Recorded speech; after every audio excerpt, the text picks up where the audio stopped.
Hey everybody, hi there, hello, thanks for being here on our YouTube channel. I'm here with Dave Kluge from footballguys.com, and we're going to do a mock draft. Hi, Dave. How's it going? It's always a great day when we get to hang out. Usually we do our recordings early in the morning, so this is a different, evening time getting to hang out with Chris. How you doing today? I mean, don't I look great in the evening? I look fantastic. Yeah, I can Don't see look you've got some nice lighting there, and yeah, this is very different than our usual recordings. This is fun. don't look a day over 80. But I am wearing a Yacht Possum shirt, which, for sale at harrisfootball.com. And Dave is wearing a Football Guys shirt for sale at footballguys.com. And also, Football Guys put out a print magazine, like a print draft magazine, truly a throwback. Like 10 years ago, I was the one who wrote all the profiles for the ESPN magazine. And it was actually the impetus for the Almanac, which is coming out in a couple of days, and I'm incredibly stressed about it. But it's cool. I mean, we were talking beforehand about print and my contention that it's dead, but you don't agree. Yeah. I think we're just trying to fight this battle of time that's going forward. I'm wearing the shirt saying draft local, like, get off the internet, go draft with your friends, open up a magazine. I'm sure my podcast next year will be coming out on vinyl if you want to get that as well. I mean, yeah, the vinyl's another thing. Like when people bring up vinyl as a proof that something isn't dead, my reaction is, yeah, that those are just fetishists with money, who are willing to pay for it. But A sign of a broken economy. I do not judge. I do not. The late stage capitalism. We do not judge. So we're here to do a mock draft. We're sponsored by Zbiotics, pre-alcohol by Zbiotics, which I'm going to talk about a little bit later, but I want you to have in mind that Zbiotics is the company that is sponsoring us today. We're going to do a 12-team mock draft. It's full PPR, single quarterback, and I think otherwise everything's pretty standard. A couple of flexes, all that stuff. And I think I'm going to be picking eighth, and you're going to be picking fourth, and then we're going to have 10 robots that are going to pick just according to ADP on Sleeper, which is where we're doing this, and the draft board I'm sure is being shared with you at this very moment. And Dave, you're picking fourth. Where's your head at before we start? Oh man, fourth pick is so easy this year. I just fill my queue up with the four players that are my clear-cut top four with the tier break after there, and I just let the three people ahead of me make the decision for me. So I'm just going to sit back and take the last man standing. So an easy one, picking at four. All right. Well, that said, I mean at eight, we'll see. I don't know. I mean, I'll just take my favorite player, probably my highest rated guy. And I'll feel fine because I'll get something good back on the turn. So I think we're probably ready to get going, and we will certainly pause and talk about our picks as we go along. And as always, Dave, you don't have to give me the canned stuff. You can give me this how you feel about it. You're a very, very good podcast guest when you're telling me how you really feel about a player. So don't hold back. All right. Will not. All right. Dave Pyper is here, our celebrity producer. You can't see him, but you can feel his beating heart coming at you through the YouTube window. Dave Pyper, you can start this mock draft, and we'll see how it goes. We've got Justin Jefferson 1, Jamar Chase 2, Saquon Barkley 3. Are those three of your top four?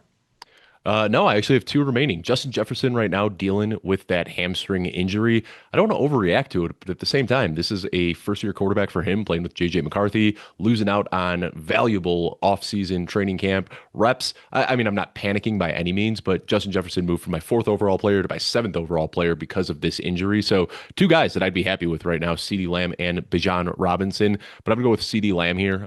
We did talk briefly pre-show, kind of talked about how in PPR leagues, the tiebreaker between a running back and a wide receiver for me often comes down to the wide receiver. And to be honest, I had CeeDee Lamb ahead of Justin Jefferson before the injury. What I've done now is push Justin Jefferson ahead of some of the running backs as well. But with Justin Jefferson, great player, and I'd argue that he's a better player than CeeDee Lamb in a vacuum, but he's playing with a first-year quarterback. We don't know what that's going to look like. With CeeDee Lamb, we're just 2 years removed from him being the number one overall quarterback or the number one overall receiver with Dak Prescott, who's healthy this year. So more than happy to get CeeDee Lamb at 4.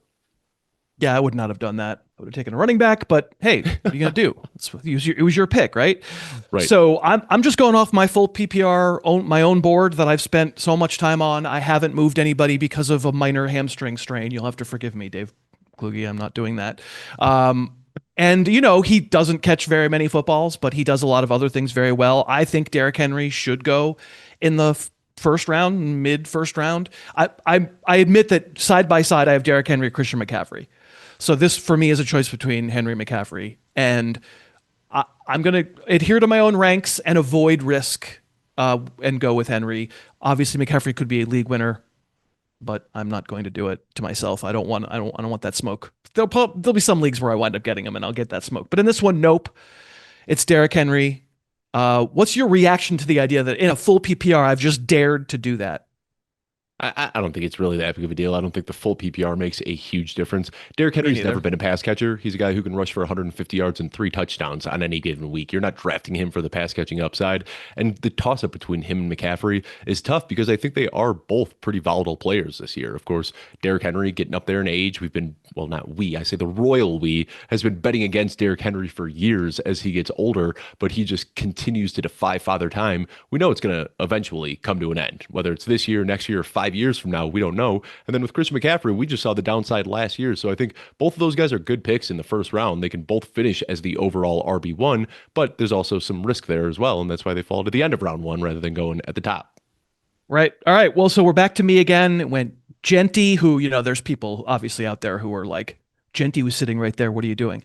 Listen to the podcast from Tuesday. Just it's nothing against Ashton Genty. I'm not taking a rookie sight unseen with my first overall pick, so I wasn't going to do that. We had 5 receivers go, and McCaffrey, so we're back to me. They're Devon Achane in a full PPR. People love him, not me. I mean, I think he's fine, but guess who I'm going to do? I am going to go running back, but my highest rated player, again, even in a full PPR, because, Dave, I think you said something crucial, which is I don't really care about full PPR that much. Devon Achane caught 78 passes last year. Let me ask you, was that the sign of a healthy offense that he caught 78 passes? Were the Dolphins just cruising along, just riding those 78 pass catches in the second half of the year to lots and lots of wins?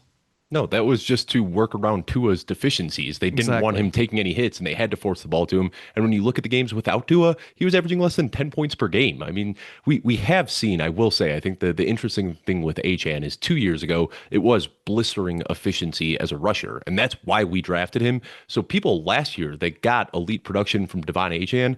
It's not that they didn't draft him to be the player he was. They drafted him to be this guy that was going to rip off 80-yard touchdowns. That didn't happen, and instead he just caught a bunch of passes. So it was kind of backing into a nice outcome last year. But no, definitely not a good offense in Miami right now. And I mean, it might be a good offense, but I just don't think, because the logic to take HN would be, full PPR, I get 78 catches, he's automatically RB6 or whatever. And my point is, if it's a healthy offense, I think he goes back to 40, 50 catches. And that's still good. That's still useful. But I don't think he's a great player. He's obviously a great athlete. I don't think he's that good on film. I don't know. I'm not picking him. I'm picking somebody nobody's going to be surprised to see me pick. It's the gerbil. Josh Jacobs, of course. The first quarterback goes right before you. This is not a super flex, so that is probably about where Josh Allen goes, and it's not where I would ever take a quarterback in a single quarterback draft. So you're on the clock. Since I picked, we saw Bowers and Allen, the tight end 1 and the quarterback 1.5. You can have, between Allen and Lamar. I think there's not really a wrong answer. And HN breaking your heart, obviously. What are you thinking at this second round pick? This is such an easy one for me. And one of the reasons that I'm okay a lot of times when I'm picking early in the first round and taking a wide receiver this year is because I feel like there's this really nice pocket in rounds 2 and 3 where you can still get guys that could realistically finish as a top running back. And last year, over the final month of the season, we saw Jonathan Taylor was averaging 30 points per game. I'm a little bit concerned because Anthony Richardson, we know that when he plays with Anthony Richardson, the splits aren't quite as good, but man, just a young, good player, shortly removed from an overall RB1 finish. And the fact that he's fallen into the end of round 2 right now just makes him a really, really easy player to pick. So I had Jacobs, and my very next pick would have been Taylor. So yeah, I figured. Now I was really hoping he'd make it to me, and was happy to see that one of these CPUs went out and got Josh Allen and allowed me to get Jonathan Taylor. No, this is exactly what I was hoping for. When I went with CeeDee Lamb in the first pick, there were 2 guys that I had in mind with my 2 and 3 pick, and it was Jonathan Taylor and Chase Brown. And Chase Brown was a guy that Earlier in the offseason, I had some concerns about because you look 96% opportunity share over the second half of the season. And now with Taj Brooks and Samaje Perine, Zach Moss is on NFI. We don't know if he's going to come back or not, but I saw added competition there. But then I just zoomed out and I took the 30,000-foot view, and he's a good player on a good offense. He catches passes, he scores touchdowns, and Yeah. sometimes it's as simple as that. I mean, I could poke holes in his profile all I want, but was giving us top 5 production last year and is on the same team this year. All right, let's pause it for a second and thank our sponsor. Is that okay, celebrity producer Dave Piper? I'm hearing in my ear that it's absolutely okay, celebrity Piper producer. This is pre-alcohol from Zbiotics. I don't know if you can see that. I'm going to open it up because this package is open because I use Zbiotics all the time, pretty regularly. So it's basically something that you drink before you drink alcohol. And if it's your first drink of the night, the little probiotic, it's the world's first genetically engineered probiotic. It makes the morning after so much better. And I know how that sounds. How is that possible? I don't know how it's possible. This was created by PhD scientists. It's a pretty big breakthrough. And like, sure, I was skeptical when they were approached to sponsor a couple years ago. And then they were like, all right, well, why don't you try it? I tried it, had a few drinks. Next morning, did not feel as like I should have felt a lot better. I mean, I can't recommend it enough. I sent a box to my mom. My buddy Tony, who I've known for 30 years, was just in town. I sent him away with a box. I am a huge believer and evangelist in pre-alcohol by Zbiotics. If you go to zbiotics.com/Harris, your first purchase you'll get 15% off. Also, you can use the code Harris at checkout as well, and that'll get you 15% off your first order. Try it. I mean, I wouldn't say I'm like a massive drinker, Dave Kluge. I'm like once every couple of weeks type drinker, but I don't love the morning after. And this Zbiotics, it's pre-alcohols. I mean, I don't know. I know how it sounds. I sound like I'm shilling, but I really am shilling. I absolutely believe in it. 100%. Yeah, I haven't tried it, but I have friends in Chicago that have told me about this, and they swear by it. And I'm not much of a drinker, but my friends that are, they always, Friday night throw one of those back before they go hit the bars. Well, I thank them very much for sponsoring this series. This is the first time they've done this for us on YouTube. If you want to say thanks to for bringing these mock draft videos to you throughout the end of July, beginning of August, if you want to say thanks, please do say thanks to Zbiotics. We appreciate them. Okay, who was taken? Oh, darn, no Marvin Harrison. Just kidding. We had... I'm going to need a receiver here. And who are my best receivers available? Did Tyreek did go. I believe Drake London did go. It's hard to do a mock draft, not being able to see who went. McConkey went. We got to just change this to wide receiver. Let's see. I'm having to go down my board a little bit. I got to tell you. Yeah, the wide receiver pool dried up pretty quickly in this one. I was noticing the same thing. I'm going to take the contract risk because I certainly lowered Terry McLaurin when it turned out he was going to hold in wanting a new contract. I definitely lowered him. So he's lower in my ranks. I now have him like late third round, and lo and behold, we're about late third round. I had him, I don't know about you, Dave, I had him significantly higher before.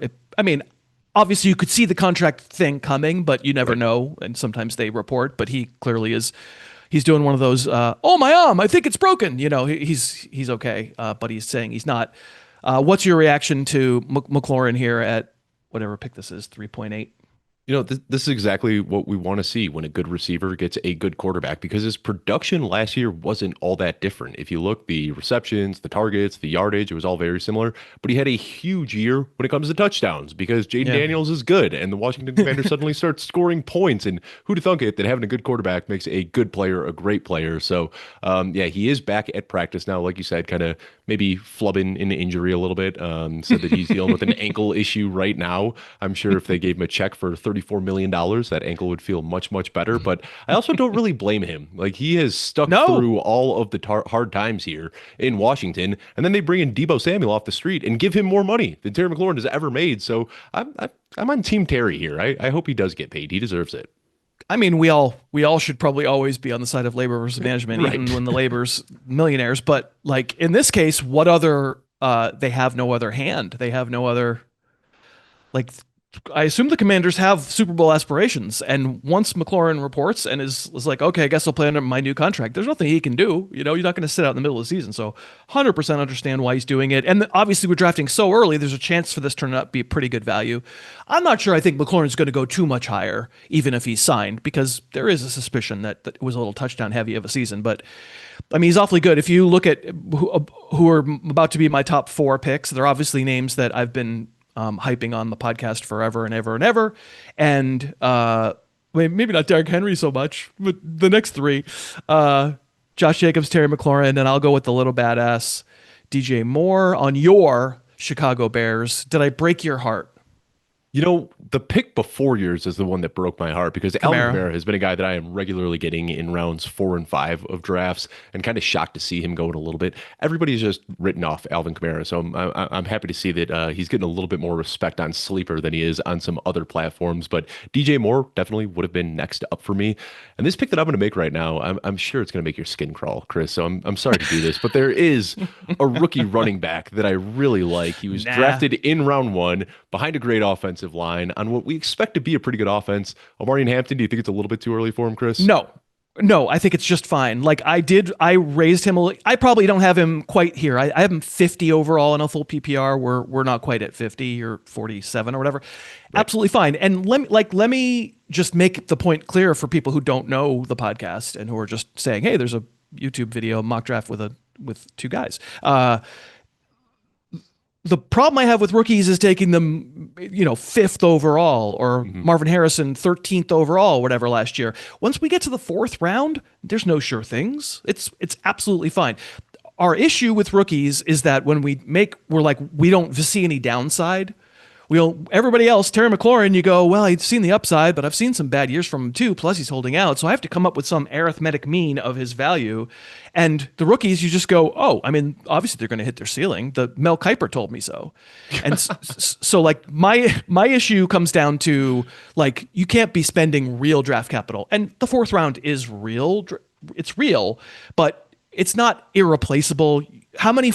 I actually ask you, rather than vamp, I'll ask you an actual question here. How many of the 4th round picks that just went we will look back in 4 months and go, yeah, that was a bad pick? Oh, looking at them, probably over half of them. Rashee Rice might miss the entire season. Devontae Adams and Mike Evans are old. Joe Burrow, if he doesn't keep up last year's pace, I mean, yeah, I think once you get into the 4th round, there are no sure things. Exactly. And I think the range of outcomes for Omarion Hampton, like I said, a first-round pick behind a good offensive line on what should be a high-scoring offense. I'm not saying he will be a top 5 running back, but would it surprise anybody if he does finish with a top 5 season in this situation? I don't think so. So I think it's worth the risk there. More minimal risk than the computer at 9th overall that took Ashton Ginty. With the 5th pick, I'm going with Jamison Williams, and it might be a little early to some people, but got drafted coming off the ACL tear. Year 2, he had the gambling suspension. It seemed like we never really saw it all come together, and I think we did over the second half of last season, and we saw a big dip in the usage for Amon-Ra St. Brown, and there are some concerns about Jamison Williams, but I still want to believe that the player that I saw at Alabama, this well-rounded player who could run every single route in the tree and make these big plays behind the defense, I want to believe that is still in there somewhere. So this is definitely a shoot for the stars type of pick, but just a really good athlete on a good offense that I think can step into a bigger role this year. Can I mention that I'm just about to be like another Harris football cliche here? It's turning out that all these players that I usually I'm winding up with. I lowered him. I lowered him significantly based on the foot injury. Believe me, I lowered him significantly from where I had him. And I get it. There's risk that Joe Mixon never winds up playing in August and has to go into the season cold. And maybe I'll wind up lowering my ranks if that's the case. I mean, they've told us a few weeks. If it's really a few weeks and then he's back at practice again, we're all going to feel silly and put him right back up where we had him. But if he never practices, yeah, I'm going to look dumb for this draft pick on whatever, July 30th. But yeah, for me, it's Joe Mixon. It's still good value. I lowered him, but I didn't lower him that far. I mean, he was 100 yards and a touchdown every single week for like the first half of the season last year before the injury. So we know what he can do in this offense. Yeah. All right. So I would love to draft according to my ranks. It's not the easiest thing to do on this particular platform, but we'll figure it out. Mahomes goes right in front of me. It wasn't really a danger. Not that I think that's like a horrible pick or anything, but I just don't take quarterbacks usually this early. Um, let's see who's left in the old queue. And this is kind of the nice thing about drafting against computers is you see Mahomes going this early. I don't typically see him going that early, but maybe in some drafts he does, but definitely opens up some value for us. Yeah, I'll go. I don't know who's highest on my board. It's just impossible to find. So how about I'll go a little off the board so we can talk about him. I have him close to this high. Do I? Yeah, I do. I have him 59 overall. He's listed as 103 overall. Ricky Pearsall, one of the Oh, players. I Are you mad? I am. I'm very mad about that one. I was really hoping I Okay. could get him later, but not with you, apparently. I mean, I'm not sure exactly where we are. That might be not quite the highest guy left on my board. It's just hard to do this live and blend my board with this. But I do think that, like in the film watching process of the almanac, if I think of wide receiver winners, like guys who I went in not sure or having X opinion about, and then came away feeling pretty good about them, even though Pearsall didn't have a ton of film, and a lot of it was from Josh Dobbs in Week 18 that I don't think matters. I'm comparing him to pretty much anybody else who was running routes on that team by the end of the season, certainly including Juwan Jennings. And just it's obvious how much faster and athletic Pearsall is and was. So I'm not sure he's really a sixth rounder on my board, but like again, I think it's close enough, and I didn't want to lose him. Dude, and just like badass factor off the chart. That's one of the things that I really like about Ricky Pearsall. But I go back, I rewatched that game. I've probably watched it 5 times this offseason, the game against the Lions, just watching how creative they were in using him. It was jet sweeps. They were giving him contested catch opportunities in the end zone. They were hitting him deep downfield. They were hitting him on slants, trying to do whatever they could to get the ball in his hand. And I think he's that type of player. We see it all the time where these rookies get hurt in the preseason and then are just non-factors for the rest of the year. Ricky Pearsall missed the preseason, missed the first 6 weeks of the season, and then still looked like a NFL star by the end of the season. So really big fan there. With my next pick, I've got like 4 guys that I like here. One of which is a running back and 3 of which are receivers. So I'm going to go with the running back and hope that one of these receivers makes it back to me. DeAndre Swift, I don't really like the player all that much. I don't like. There's so many concerns I have about DeAndre Swift, but he's been a top 24 running back every year that he's been in the league.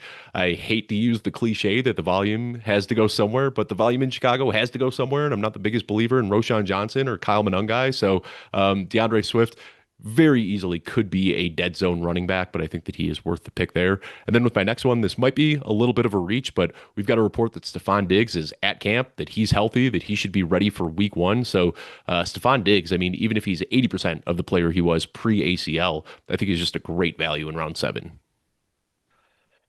All right. Oh darn, I missed Baker Mayfield. Oh Just kidding. no. Just kidding. Uh, I think I'll go. Again, we're real early. We really don't know how training camp has worked out or anything like that. We're in the 7th round. I'm still, you and I both are just firing running backs and wide receivers. I don't think you have to do it that way, but often if you're going to be drafting against computers when tight ends and quarterbacks are just going to go a lot higher than we're willing to take them, you and I are now locked into a game of chicken where we're just both going to be like, how late can you wait? I don't know. How late can you wait? How late can you wait? So I'm not doing it either here. I'm going to go Tyrone Tracy, not knowing, Cam Scatabo is going to be involved. Of course, there's always, there's no such thing as somebody dominating, having a 100% work share, even DeAndre Swift. But I have Tracy in this neighborhood, I would say. Next up, I would Can I say, galaxy brain a Tracy take real quick? yeah, I think you'll Galaxy you'll Brain. you'll allow me to do this here. Go, Wan'Dale baby. Robinson last year, over 140 targets, and was terrible in that role. One of the most inefficient seasons we've ever seen. Tyrone Tracy, converted wide receiver. They went out and they drafted Cam Scatabo. Do you think maybe we can see Tyrone Tracy siphon those targets away from Wan'Dale? Maybe. Yeah. I mean, it's, the thing about Scatabo is like he's talk about a grinder, another guy with Duende with that thing. Like he definitely has it. And so if Mhm. it turned out that Scatabo was just kind of that guy, that dude, I wouldn't be shocked to see him in a major role, steal all the touchdowns. Like he's just a moose. He's a really Right. fun player. But like people are all over Tracy for fumbling, rightly so. Uh, Scatabo fumbled like crazy in college, so Mhm. the rookie fumbling would be worse to me than probably than Tracy fumbling. Um, who might I have in this general neighborhood? This is about where I have Swift, to be honest. So you took him around earlier, but that's not like offensive to me or anything like that. But this is about where I would take Swift. I'll take no, he's not available. Somebody took Olave already, huh? Olave's wow, Oh yeah, he went way earlier couple than I rounds was. I ago. was hoping to get him instead of Swift, and he went before your pick in round 6. Yeah, so I did not see it. So I'll go Jalen Warren. Obviously, Caleb Johnson went a little earlier. I have them. I have them flip flopped. So I have Warren a little bit ahead of Johnson. I'm not offended by anybody who would say, no, no, I'm going to take Caleb Johnson in the seventh and Jalen Warren in the eighth. Like it's fine. I would go the other way, but it's close enough that it feels like probably they both have a major role. It's a split job in Pittsburgh. So I'm going to go with what might be a reach, but this is going to close out my running backs for me after I take this guy. I think that I'm content with the running back room that I have here. Everybody is loving RJ Harvey, the rookie in Denver. But if you look at what he did in college, he was terrible as a pass blocker. They went out and they got J.K. Dobbins, who is a very good pass blocker. And we talk about how valuable that pass catching role is in a Sean Payton offense.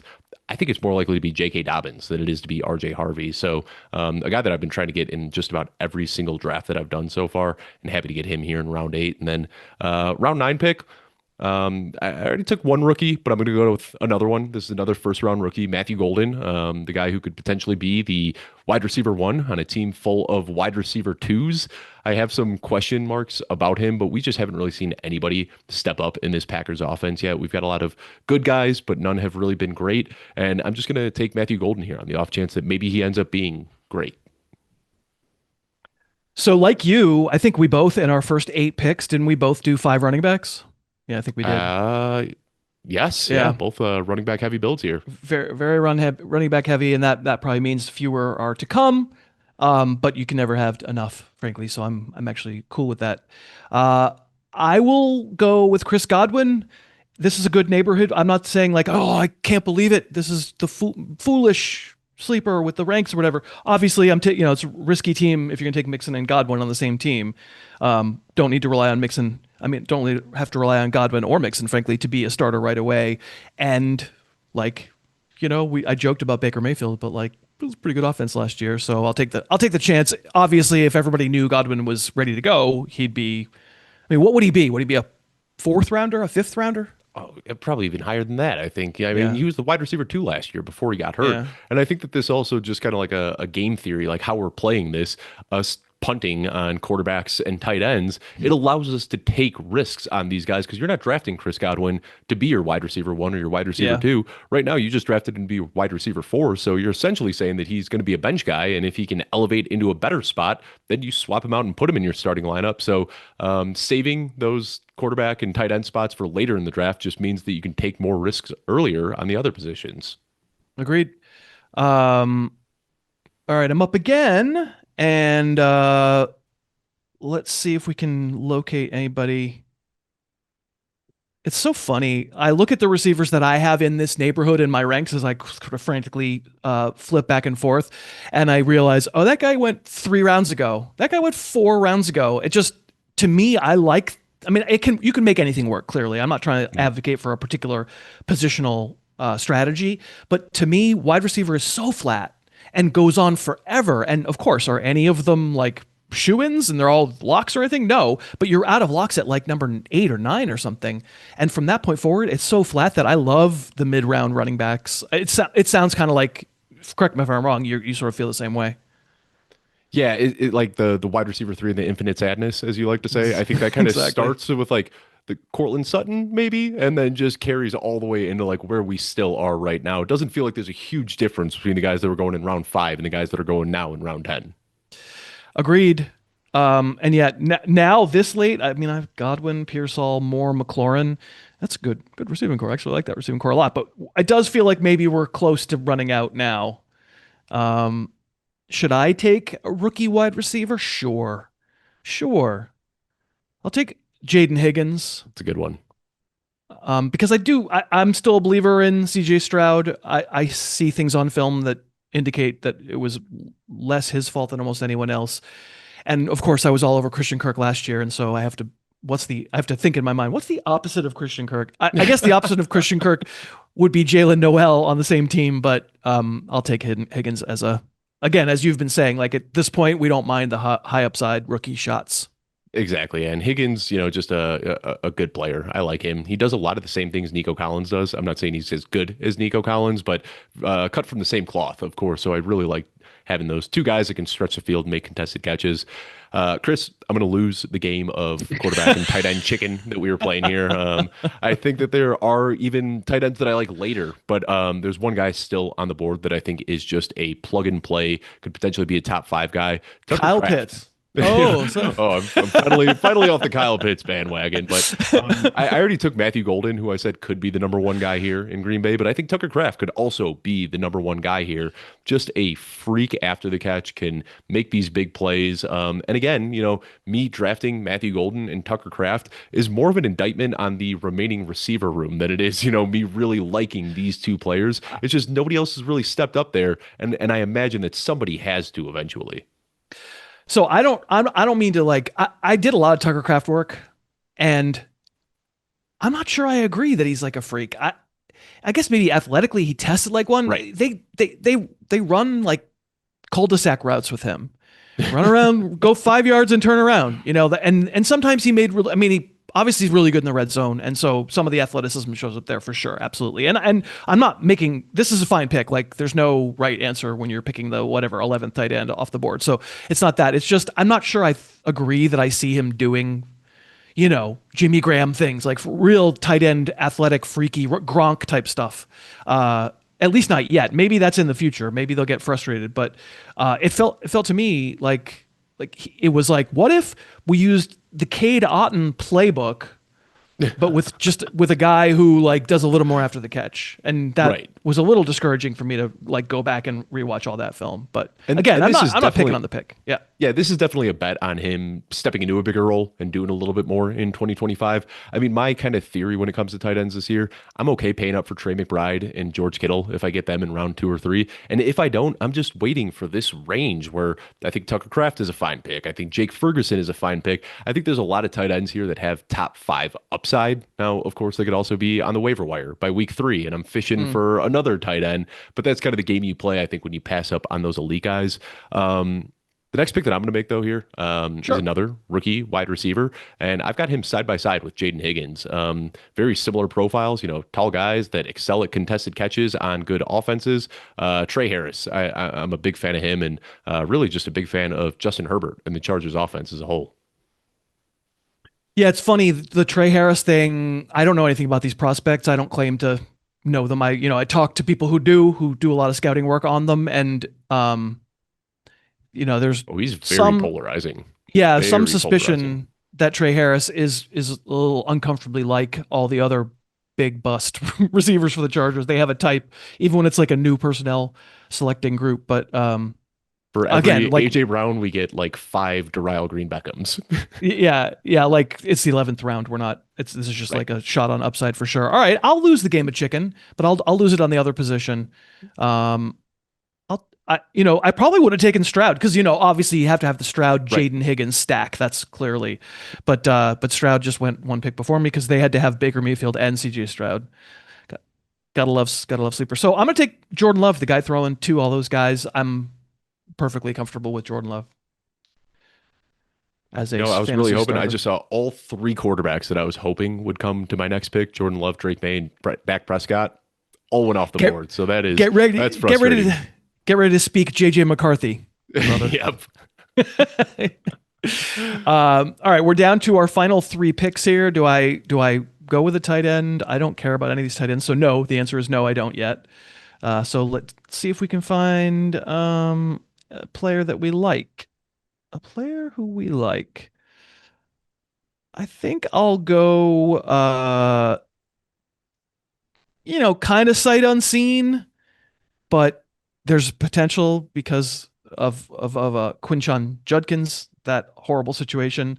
So I'll take the late round try on Dylan Sampson. You know, I do need a quarterback, but at this point, I'm just content to wait, and I'll just figure it That's out with my last two picks. yeah, that's how I feel Um, about tight end. Yeah.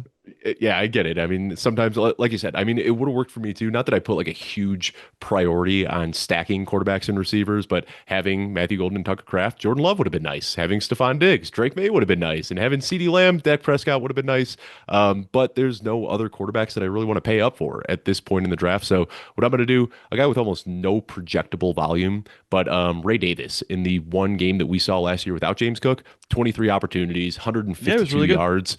So I Yeah. think that just the contingent value, that's what I'm looking for in running backs here. I'm not looking for the guy who's going to be on the field on third down and get 8 touches a game. I don't care about that. I'm looking for the guy who, when the guy ahead of him goes down, can step in and be a potential RB1. And I think that's the upside with Ray Davis. Yeah, man. I'd say like the backups who stood out to me. Ray Davis is absolutely one of them. Doing the almanac stuff, like he looks like a starting running back in the league. Period. End of story. No question about it. I think, yeah, he's gone. I wanted to make sure he's gone, so you didn't take him. Jalen Wright looked like Another that to one. Yeah. me, Yeah. for sure. Blake Corum a little bit. You can Mhm. still Blake Corum. I doubt he went.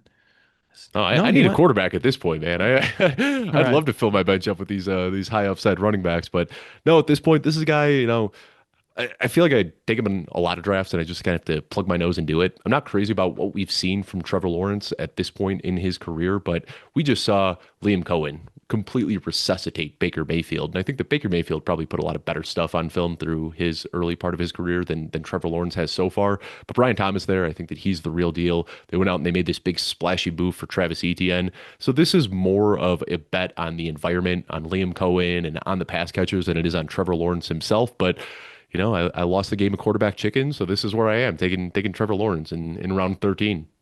That's fine. I mean, you'll throw him away if it doesn't work, and you'll pick up someone else. That's single Exactly. quarterback leagues. It's absolutely fine. I lied. Jalen Wright's right sitting right there. I Ooh. really liked this film. Re really liked this film. Don't have a tight end. Now the question is, do I go full I hate tight ends and just draft not tight end and then I have to make a move before I mean, the this would be the Taysom Hill spot if he didn't hurt his knee last right? year, I unfortunately. mean, Yeah, this would be the perfect spot 100%, for Taysom Hill. I think maybe you 100%. just give him like an honorary spot on the team. You know what? You know what I say to tight ends? Nope. I'll take Blake Corum. I don't blame you. So Jalen Wright and Blake Corum are kind of Ray Davis picks, but those three guys, Hmm. if I'm thinking about all the running back film I watched so much running back film this summer. Those are the three guys that did the thing that Chase Brown did for me when I watched his film last year when I got that one right. Now I don't think they did it to that degree, and they're probably not going to have that kind of opportunity. But I think it's useful to know.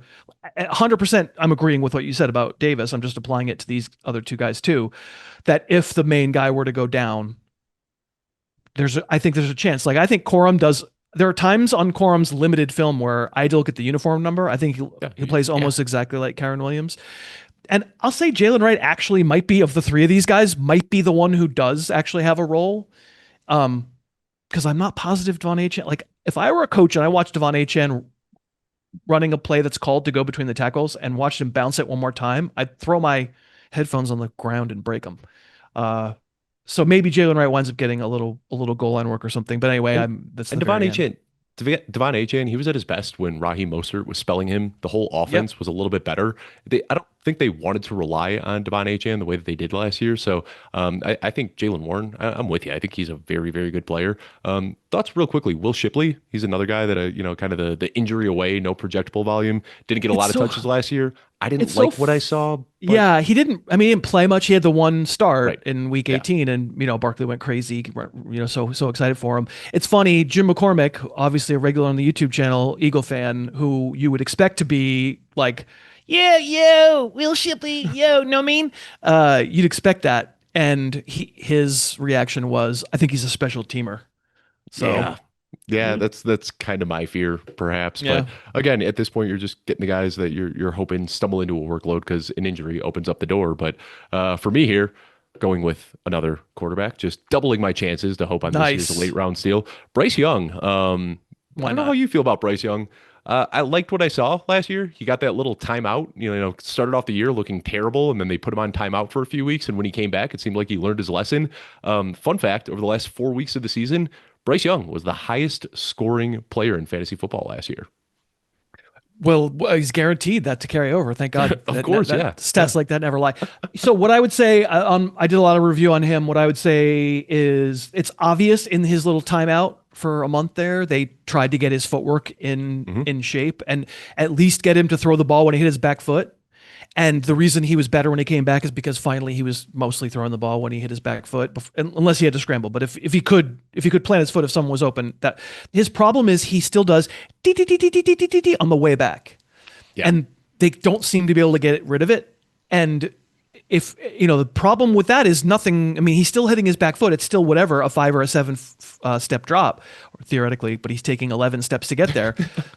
The issue is that the timing is different on every time he does it. It's microseconds off every time he does it. And that matters because your receivers are in slightly different places compared to the last time you did this drop. And so maybe this offseason they worked on that. If I have one hesitation on Bryce Young, it's about that. It's about, yes, they cleared up a lot of the never hitting your back foot trying to throw while you're totally off balance. It was insane how bad that was, but they haven't gotten rid of all the DTT, the little steps. So we'll see. But I mean, of course, last round, I'm not mad at you, obviously. And similar to Bryce Young, or similar to Trevor Lawrence, the bet that I'm making on Bryce Young does have some to do with the offseason and the draft. I'm a big fan of Tedero McMillan. And of course, no rookie is a sure thing, but it seems like that's the thing that has really been missing from this offense. We saw Dave Canales when he had DK Metcalf in Seattle. The offense kind of revolved around him. In Tampa Bay, it revolved around Mike Evans. And now they finally have that X receiver. They were trying to shoehorn Xavier Legette into that role last year.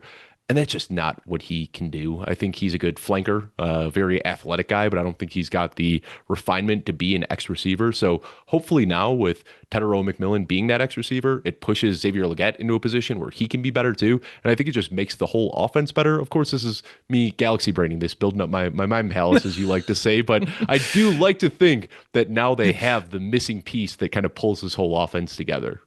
It's all about the DDD. It's all about that's going to be the theme of this particular. It's all about the DDD. I like the tiny bones, but I think you got to do a tiny legs now for Kyler and Bryce. Tiny feet. Yeah, this little Flintstones feet. So I went full renegade and did not take a tight end, and of course you did, but that's okay because I'll cut someone and add a tight end in advance of week 1 if we were playing this out. With this just in, we are absolutely not playing this out, but it was a fun mock draft, and we would love to know what you think of our teams down in the comments. There are going to be a lot of Harris football listeners and watchers who are like, "What a shock! Harris took Joe Mixon and Josh Jacobs. I can't believe it. What a revolutionary idea." But yeah, we're interested in your takes. Please let us know down in the comments. We'd love to hear from you. We'd love it if you would like this video. We'd love it if you'd follow this channel if you're just discovering us anew. We are going to be doing mock drafts on Wednesdays all the way through. We got 4 more. So all the way through August, you're going to see us drafting with different people and also with different formats. And so hopefully it'll all be useful to you. I want to thank Zbiotics, pre-alcohol from Zbiotics, for sponsoring. I'm reminding you that if you'd like to support the channel and these mock draft videos, check out zbiotics.com/Harris. You'll get 15% off your first purchase when you use the code Harris. Dave Kluge, thanks so much for joining. I really appreciate it. Thank you, Chris. This is always a good time. And just brushing off, getting ready for drafting. Man, the season's going to be here before we know it. This is always the part, like training camp starts and then it's just like warp speed to week 1. It's going to be here so soon. Well, I'm hopeful that's true. I got an almanac to get out here on Friday. We'll see if that gets out in time, and then lots of shows to make. But yes, indeed, we're very excited. Fantasy football's back, and we're so happy to have you watch this video. Really appreciate all of you, and we'll see you next time. Thanks so much for watching. Please, please, please smash that like button, write a comment, tell us who else you'd like to see us review film on, and of course, best of all, please subscribe to our channel and then click that little bell above the subscribe button and you'll be notified whenever we post a new video.